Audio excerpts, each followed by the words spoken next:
Ouais. Ah, voilà, je suis en train de trier mes jeux GameCube pour les mettre sur la memory card. Voilà, la nouvelle memory card, la grosse. Donc je suis en train de tous les faire, voir s'ils sont dessus, s'il faut les mettre, etc. etc. Bon, bah, en tout cas, ce que je voulais vous dire n'a rien à voir avec ça. Quoique, indirectement, si. PlayStation arrête la production de jeux physiques. Ça fait très très mal. Très très mal. Puisque à partir de 2028, PlayStation ne produira plus de jeux physiques. Donc, c'est-à-dire plus de jeux PlayStation dans les rayons de magasins. Donc, il y aura quelques temps, bien sûr, le temps qu'ils écoulent leur stock, etc. Je pense que 2028, on aura encore des jeux en magasin. Mais après, quand il n'y aura plus de stock, il n'y aura plus de stock, hein, vu qu'il n'y aura plus de reproduction derrière. Donc, bon, à mon avis, ça va être amené à disparaître, tout ça, tout ce qui est rayon de jeux vidéo dans les magasins. Les sites comme Just for Game, Red Art Game, vont fermer, je pense, malheureusement. Ça va être très très compliqué pour eux. Franchement, je vais suivre les actualités des prochains jours sur ces sites-là, mais je pense qu'ils ne pourront pas continuer à survivre, hein. S'il n'y a plus de jeux PlayStation, il restera plus que les jeux Nintendo. Et je pense pas qu'ils fassent que du Nintendo, parce que là, il faut à peu près, on va dire 60% PlayStation. Non, allez, 50% PlayStation, 30 à 40% Nintendo, je dirais 40% quand même, et une dizaine de pourcents Microsoft, et peut-être deux, trois autres trucs. Donc ça va être très compliqué pour ce style de site. Les magasins style Micromania, à mon avis, ça va être très compliqué pour eux aussi. Parce que certes, ils ont de l'occasion, mais ils ont aussi beaucoup de neuf, et ça va être très très compliqué pour eux de survivre dans le neuf. Et alors tout ce qui est euh, grande surface, style Auchan, Leclerc, etc., à mon avis, on n'aura plus du tout de jeux vidéo en rayon. Ils vont supprimer tout ça, puisqu'il n'y aura plus d'approvisionnement. Donc à mon avis, à partir de 2028, c'est foutu. On n'aura plus rien. On va dire qu'on a jusqu'à 2028 pour profiter. Et après ce délai, je donne pas cher du jeu vidéo, quoi.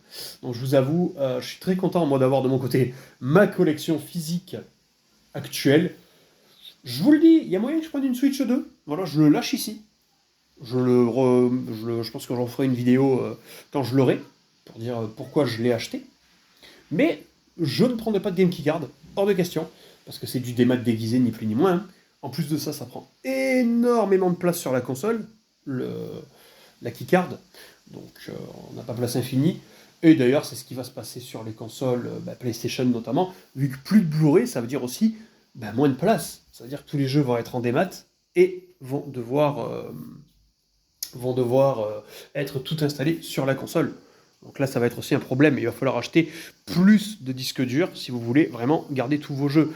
Moi, je sais que j'aime bien tout avoir sur ma console. D'où le fait que j'ai acheté cette carte mémoire qui est ici, là. Voilà. Donc on peut voir là-bas. C'est pour avoir tous mes jeux GameCube sur une seule carte mémoire. Voilà. L'ADS, il n'y a pas de souci, les sauvegardes sont dans la cartouche, donc il n'y a aucun problème pour l'ADS et la 3DS aussi. Et la Switch, pareil, j'ai acheté une grosse carte SD pour être vraiment tranquille. Sauf que sur la Switch 2, les cartes SD coûtent très très cher. Donc même en achetant une grosse carte SD, ça va être compliqué. Ou alors je prends que des jeux physiques et là, il n'y a pas de souci. Je ferai ça d'ailleurs. Parce que bon, il suffit qu'il y ait un jeu keycard, bon, c'est mort en fait. Même le plus petit jeu keycard, ça sera des places qu'on aurait pu éviter. Parce qu'il n'y a absolument rien d'installé sur une keycard. On doit tout installer nous-mêmes. Comme si on achetait le jeu en démat. Donc du coup, voilà, c'est ce qui va se passer. C'est ce qui va se passer à partir de 2028, quoi. Il faudra tout installer sur la console, plus de place requis, et donc du coup, nous, joueurs, on va devoir acheter des disques durs plus gros, et aussi, ça veut dire plus de lecteurs de disques sur les consoles, hein. Donc, à mon avis, Microsoft va faire pareil. À mon avis, la prochaine génération de consoles chez Xbox et chez Sony, il n'y a plus de lecteurs. Voilà, c'est foutu, plus de lecteurs.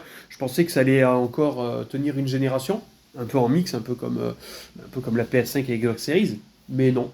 Donc on espère que la Nintendo va faire une génération après la Switch 2, qui vont pas nous faire, un direct tout des maths, qui vont nous faire un petit peu la transition en mode voilà, tranquillou, un peu en douceur. On vous laisse encore une génération pour les joueurs physiques. Mais ça, on verra bien. Hein.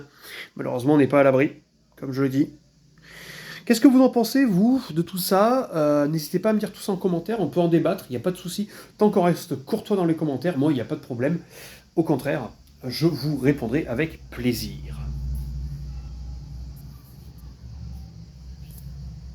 Oups, je peux arrêter la vidéo.